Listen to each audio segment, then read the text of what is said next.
Recibimos a esta hora al abogado y político venezolano Juan Pablo Guanipa. Juan Pablo, gracias por aceptar nuestra invitación. Bienvenido. Muchas gracias a ti, Marjorie. Aquí estamos a la orden. Valoramos mucho que te has mantenido muy activo en tus redes sociales y queremos presentar la importancia de mantener informado al pueblo venezolano en momentos cruciales de incertidumbre.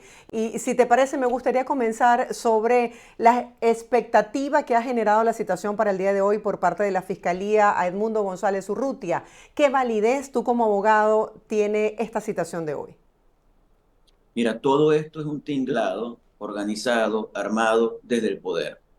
Es como si tú fueras a un partido de fútbol, tienes una federación de fútbol, tienes un comité olímpico, un comité de fútbol, organizan todos, se establecen reglas, participan los dos equipos, el árbitro está allí, todo funciona bien. Y en cuanto termina el juego, terminó 3-2 a favor de la Vinotinto y declaran un resultado completamente distinto, lo que quiere decir que el juego no sirvió para nada, las reglas no sirvieron para nada, el árbitro no sirvió para nada, nada sirvió para nada.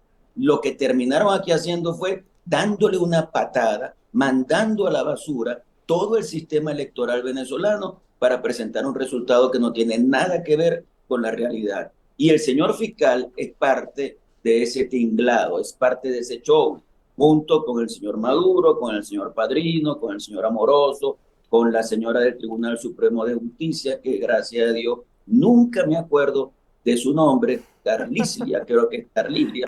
Bueno, Caricia Rodríguez. Carlislia, todos ellos se pusieron de acuerdo para burlarse del juego de fútbol, para burlarse de la soberanía del pueblo venezolano.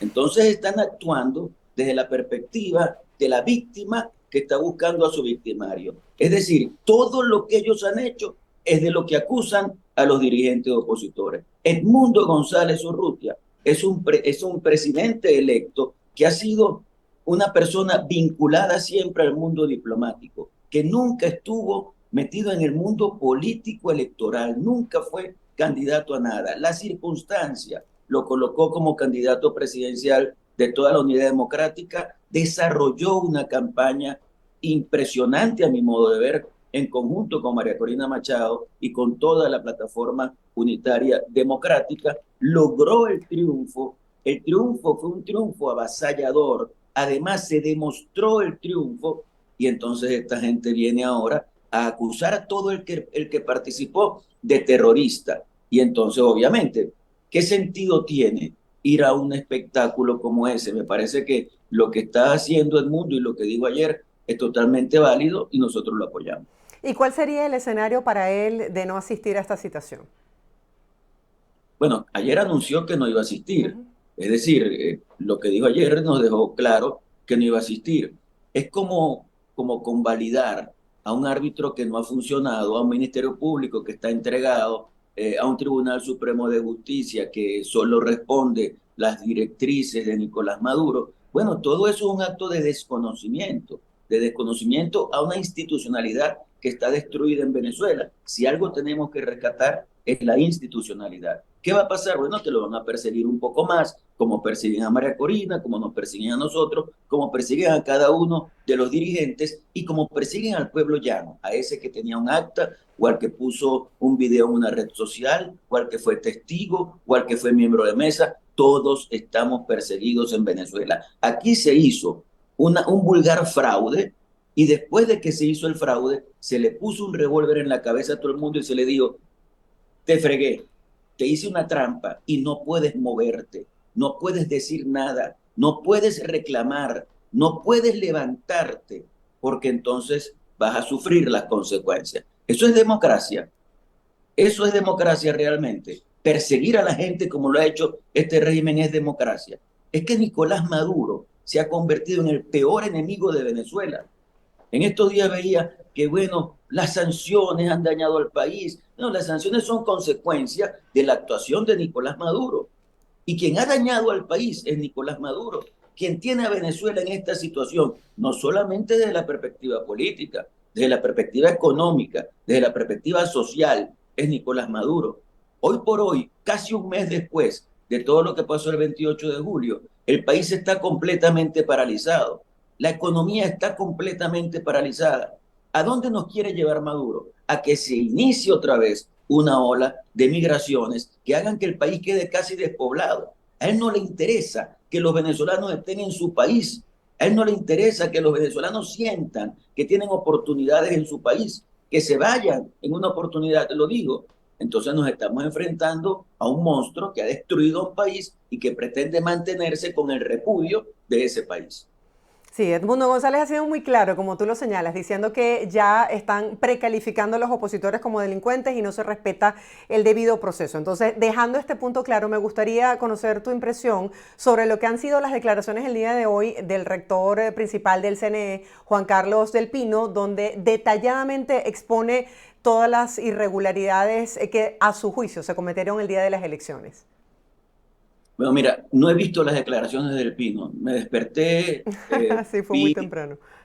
vi algunas notas que decían que había hablado y me parece muy bien que lo haga. Yo hubiera querido que lo hiciera antes, pero nunca es tarde para decir la verdad. La verdad siempre aflora, la verdad siempre sale. Del Pino fue un rector que estuvo allí durante todo el proceso y que conoce lo que pasó durante todo ese proceso electoral. Y él sabe que el sistema sí funcionó, porque la gente fue, la gente votó, marcó votar, el voto se registró, se guardó en la cajita, se guardó en el sistema, terminó el proceso, se imprimió el acta número 1, se guardó en los sobres número 1, después se transmitió el resultado y en la transmisión, cuando iba como el 40% de la transmisión, fue cuando hubo el problema. ¿Por qué? Porque al ver ellos el resultado que se estaba presentando de un 70-30 en favor de Edmundo González, entonces comenzó la situación de tensión. Ellos no pensaban que eso podía pasar, ellos pensaban que su 1 por 10 iba a funcionar, que la diferencia siempre podía ser a favor del mundo, pero no tan alta y tan grande esa diferencia, y entonces pararon la transmisión. ¿Y qué pasó? Que nuestros testigos y también testigos del chavismo y también miembros del Plan República nos ayudaron a recopilar las actas. Y eso es lo grande de este proceso, que no solo ganamos, sino que pudimos demostrarlo. Ahora, demostrado eso, no le da vergüenza al señor del CNE, al tal Amoroso, no le da vergüenza a Maduro, no le da vergüenza a Delcy, a la señora presidenta del Tribunal Supremo, al fiscal, no le da vergüenza ser parte todo de una chapuza como la que hicieron el día 28 de julio. ¿Y qué ha hecho el rector? El rector ha dicho, bueno, aquí está la verdad de lo que pasó. Y creo que eso es bueno, que esos testimonios salgan, porque esos testimonios van ratificando que lo que nosotros hemos dicho es la verdad, que las actas que hemos presentado son las actas del CNE, no son las actas de María Corina ni de Edmundo González, son las actas del CNE. Y eso creo que es algo que nos va llevando hacia la posibilidad de que en Venezuela y en el mundo haya una claridad total de lo que pasó el 28 de julio. Y no haya ningún reconocimiento a Nicolás Maduro. Que todo el mundo sepa que esa presidencia es usurpada, que esa presidencia es robada, que hay un acto perverso detrás de todo eso, que hay un irrespeto a la decisión del pueblo venezolano. Así que yo saludo con mucha alegría que al fin haya hablado el rector del Pino y que bueno, que se resguarde porque definitivamente debe ser un objetivo también del régimen, como lo es Enrique Márquez, que ha estado saliendo, él tomó la decisión de ir por la vía de esas instituciones, nosotros al contrario las hemos desconocido, pero al final lo que hace Enrique Márquez también ayuda a que la verdad aflore, porque cada vez que presenta un escrito, que presenta una recusación, que presenta una impugnación, que presenta un recurso ante el Tribunal Supremo de Justicia y lo batean, entonces allí se demuestra cómo es la actuación de un tribunal que de justicia no tiene nada que ver. Sí, justamente sobre eso estaba hablando el rector Juan Carlos del Pino, sobre todas esas irregularidades cuando no se les permitió a los testigos estar allí en el momento justo. Todo lo que acabas de señalar, ¿no? Que mucha gente estaba esperando que se pronunciara antes, pero bueno, este fue el momento. Entre tanto, la Fuerza Armada ratificó el día de ayer la absoluta lealtad y subordinación a Nicolás Maduro tras lo que fue esta convalidación de su victoria por parte del TSJ. Y señalan en esta descripción que la Constitución en su artículo 328 pues argumenta que la FAN es una institución esencialmente profesional que no debe tener ningún tipo de militancia política. ¿Qué se puede esperar de las Fuerzas Armadas bajo el contexto actual de lo que está ocurriendo en Venezuela?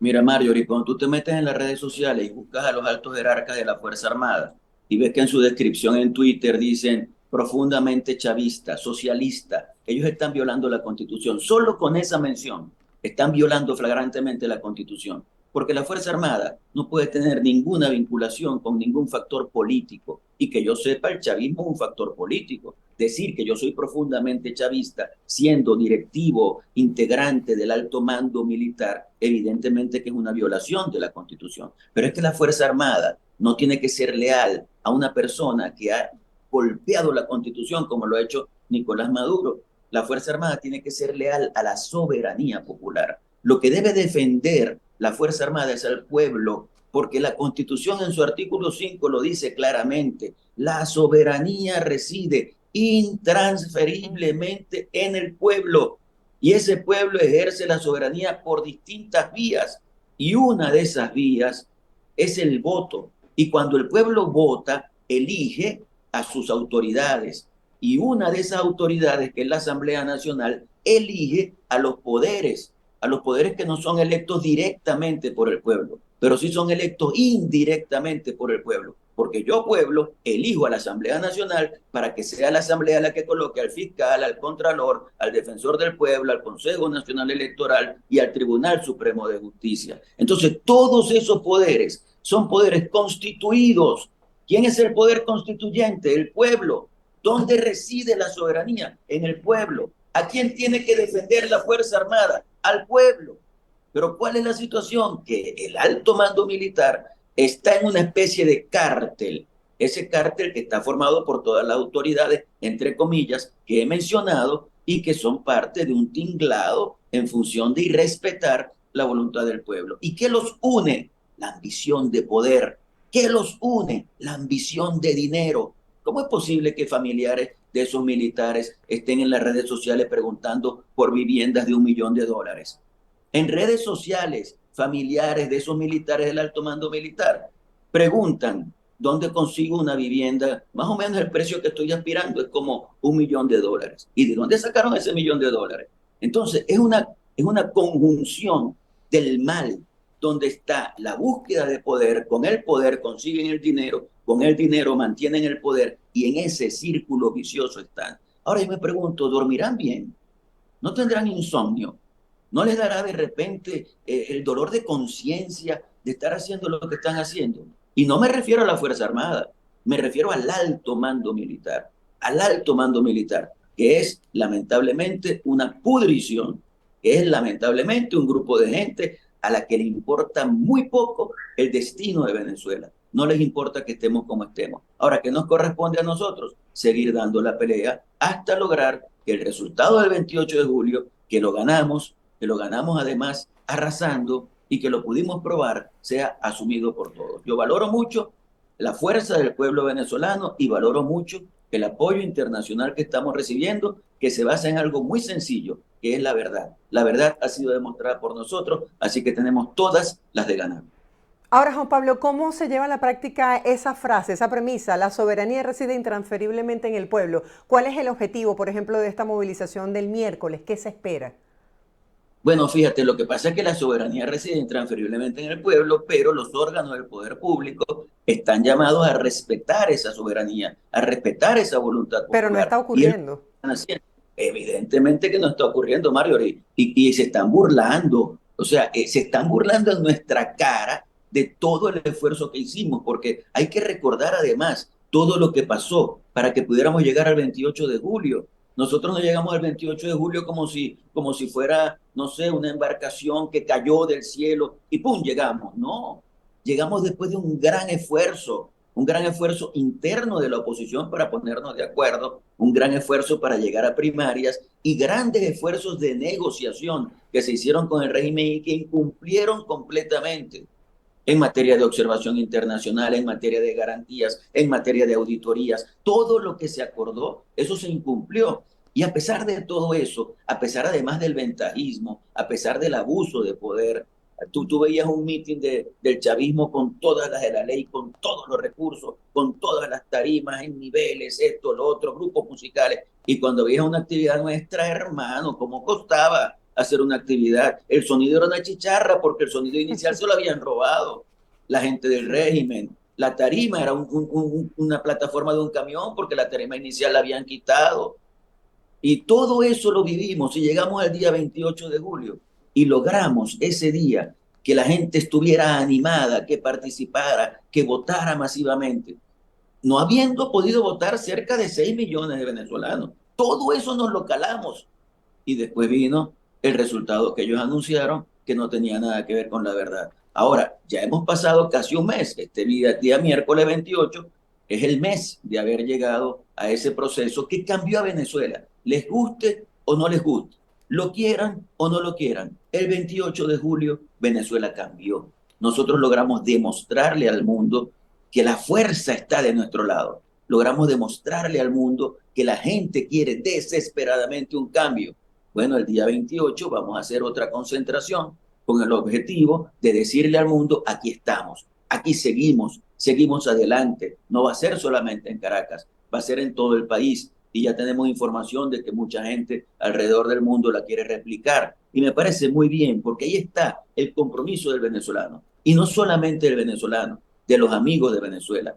Y no solamente es un compromiso nuestro en Venezuela, sino es en todo el mundo. Entonces creo que eso ayuda muchísimo a que el mundo siga pendiente de lo que está pasando en el país y a que nosotros sigamos llenándonos de fuerza para seguir dando la pelea y seguir ejerciendo presión interna, presión internacional, hasta lograr que los mandos medios de la Fuerza Armada actúen, hasta lograr que los mandos medios de las distintas instituciones públicas actúen a pesar de la persecución interna, a pesar del espionaje que realizan dentro de esas instituciones, a pesar de todo eso, algún día y más temprano que tarde va a florecer la verdad en Venezuela y yo estoy con la aspiración cierta de que el 10 de enero pueda ser Edmundo González, el que seguramente ante la Constitución, al que le sea colocada la banda presidencial, como fue lo que dictó el resultado electoral del 28 de julio. Esa es nuestra aspiración. Ahora, Juan Pablo, justamente analistas internacionales plantean que hay que ejercer mayor presión interna y externamente en Venezuela en esta situación. Mi pregunta es, ¿qué opciones tiene la oposición y el pueblo de Venezuela tomando en cuenta las detenciones arbitrarias? Este fin de semana detuvieron una nueva periodista, Carmela Longo, también el secretario de Partido de Vente Venezuela en Miranda junto a su esposa. Entonces, me gustaría que habláramos un poco acerca de esto. ¿Están reforzando las detenciones hacia quienes se declaren como opositores y se hace una nueva convocatoria? O sea, bajo este panorama, ¿qué se puede esperar? Mira, nosotros no tenemos alternativa, tenemos que enfrentar eso.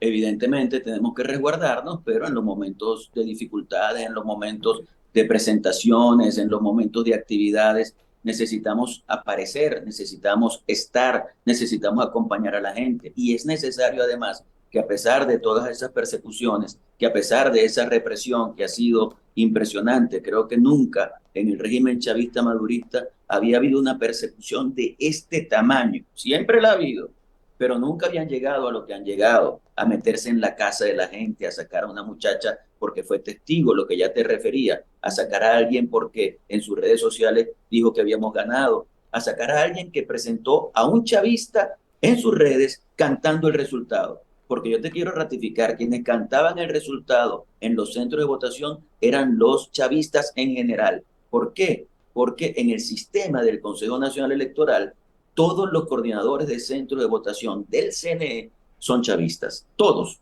todos. O sea, no hay uno que no sea chavista. Y así con todo y eso, nosotros fuimos a ese proceso. Y ese coordinador del centro electoral chavista era el que cantaba el resultado. Y cuando tú ves el resultado que él cantaba y buscas las actas que nosotros publicamos, coinciden completamente, pero sin ninguna, absolutamente ninguna diferencia. En conclusión, nosotros tenemos la razón de lo que está pasando y están deteniendo a la gente sencillamente por eso. Pero la represión no nos puede detener. O sea, nosotros sabemos los riesgos a los que nos estamos enfrentando y sabemos que hay dirigentes que tienen varios días, semanas, algunos meses, algunos años presos, que hay además más de 100 niños, jóvenes, adolescentes, menores de 18 años. ¿Por qué no los sueltan, Dios mío? Suelten a ellos, suelten a las mujeres, suelten a las personas con discapacidad. No sean tan cobardes. Búsquennos a nosotros, como lo están haciendo, pero no se metan con la gente que es vulnerable. Eso no está bien, eso es peor que lo peor. Entonces, bueno, a pesar de esa persecución, nosotros tenemos que dar la cara y decirle al pueblo, aquí estamos, los estamos acompañando, estamos dando la pelea, estamos en la lucha y nuestra consigna se ratifica. Vamos hasta el final. ¿Y cuál es el final? El momento en el que salga Nicolás Maduro de la presidencia que usurpa y podamos respirar como país y podamos iniciar un gran proceso de transformación. Se lo debemos a Venezuela, nos lo debemos los venezolanos. Tenemos derecho, si cometimos algún error, ya en estos 25 años lo hemos pagado con creces. Mira, solo la separación de la familia venezolana es algo que pega en el corazón. Eso nunca había pasado en nuestro país, en toda nuestra historia, nunca, nunca, jamás. Nosotros siempre teníamos nuestras familias unidas y nuestra gente en Venezuela. Nunca un venezolano pensaba en irse del país. Eso era excepcional, eso era el 1% de la población. Nunca, porque sentía que Venezuela era un país de oportunidades para estudiar, para trabajar, que si tenías una idea la podías convertir en una pequeña empresa. Y las grandes empresas venezolanas, la mayoría, nació así, con pequeños abastos y después fueron creciendo y se convirtieron en cadenas de supermercados. Porque Venezuela es un país en el que tú siembras en cualquier pedazo de tierra y de una vez florece lo que va a florecer. Esa es Venezuela, porque tiene su petróleo, porque tiene además de todo su proceso agropecuario, tiene la industria del turismo. ¿Cuánto hemos perdido en estos 25 años? ¿Cuánto hemos perdido? Pero ya, no lloremos por eso, lamentamos lo que ha pasado, pero ya necesitamos cambiar. Y la única posibilidad de que este país cambie, la única posibilidad de que se estabilice, la única posibilidad de que tenga instituciones, es que se respete lo que pasó el 28 de julio. Si no, no va a haber ninguna posibilidad. Así que nosotros tenemos la obligación, la responsabilidad de seguir.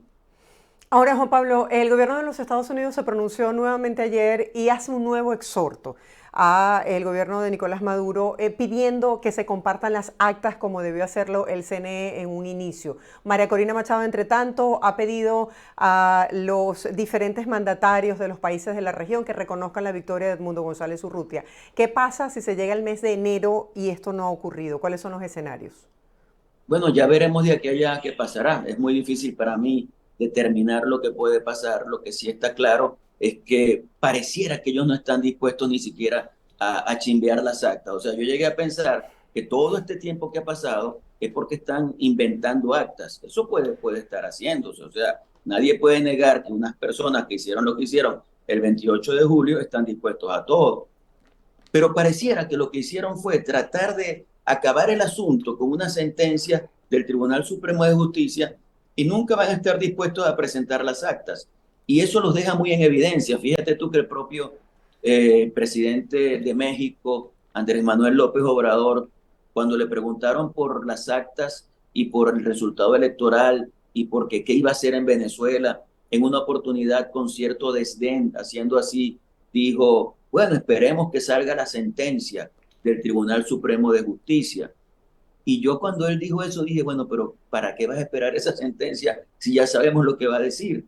Pero gracias a Dios, después de que salió la sentencia, fue tan burda la manipulación de ese tribunal que López Obrador no se atrevió a reconocer la sentencia. Y tampoco lo hizo Petro, y tampoco lo hizo Lula, que han sido personas, mandatarios cercanos a Nicolás Maduro. ¿Y qué dijeron los tres? Cada uno por su lado, bueno, Petro y Lula juntos. ¿Qué dijeron? Esperemos las actas.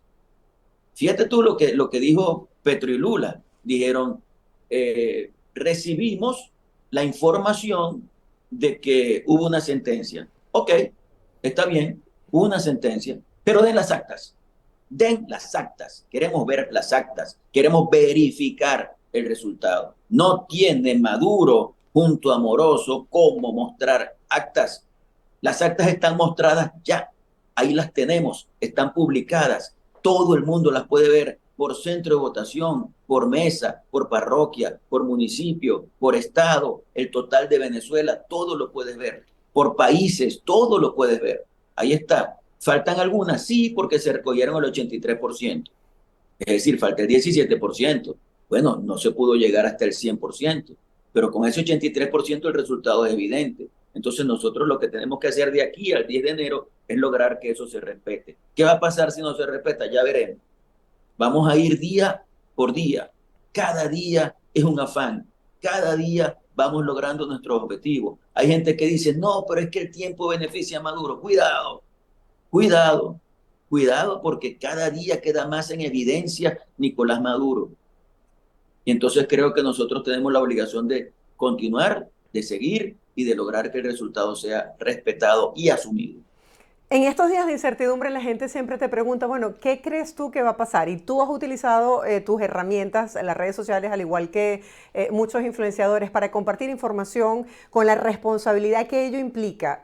Además que has utilizado un lenguaje, una jerga muy nuestra, muy venezolana, para comunicarte con el pueblo. Y traduces como las noticias más importantes del día para que la gente lo entienda. Quisiera que habláramos un poco de cómo la oposición en Venezuela ha utilizado estas herramientas de redes sociales para poder vencer la censura a medios tradicionales.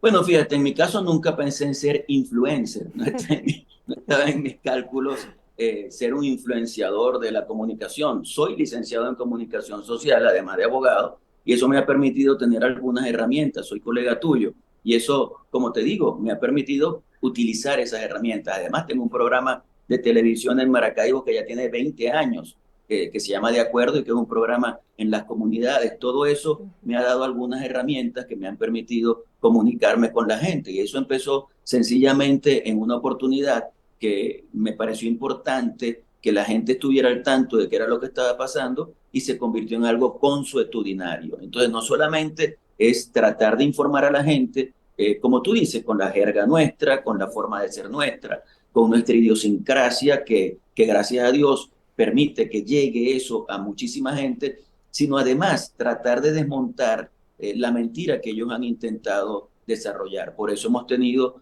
videos en los que hemos desmontado, por ejemplo, la mentira de Delcy Rodríguez o las mentiras de la presidente del Tribunal Supremo de Justicia. Hemos hecho videos para dirigirnos a los chavistas, porque es que yo creo que en el chavismo hay gente que es demócrata. En el chavismo hay gente que quiere que las cosas en el país se hagan bien, pero si tú avalas todo lo que está haciendo Nicolás Maduro, te conviertes en cómplice. Hay que advertirlo también. Y así estamos varios dirigentes políticos tratando de utilizar esas redes que ahora el régimen trata de impedir que funcionen. Lo intentaron con el antiguo Twitter, hoy X, y yo creo que no lo lograron.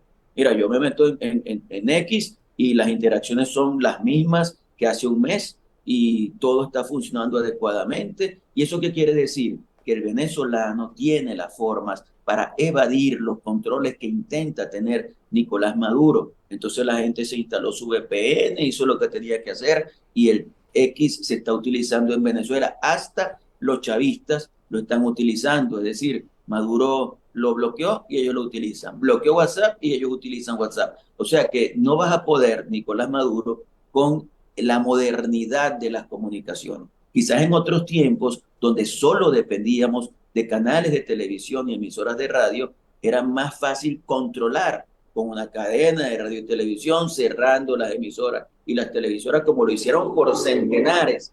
Pero es que el mundo ha evolucionado mucho y hoy tanto los medios de comunicación son importantes como las redes sociales. Y las redes sociales yo las veo como la democratización de la comunicación, porque cualquiera puede hacer lo que quiera hacer, escribir lo que quiera escribir, colocar lo que quiera colocar y ya le corresponde a la gente ver si consume o no consume ese contenido. Así que me parece que es algo muy bueno y que es algo que nos ha permitido, si no hubiera redes sociales en Venezuela y en el mundo, qué difícil hubiera sido mucho más que lo que ha sido poder llegar a donde hemos llegado. Y hemos llegado lejos. Ganamos la elección, ganamos por mucho, 70-30 o 30-67, pero ganamos por mucho.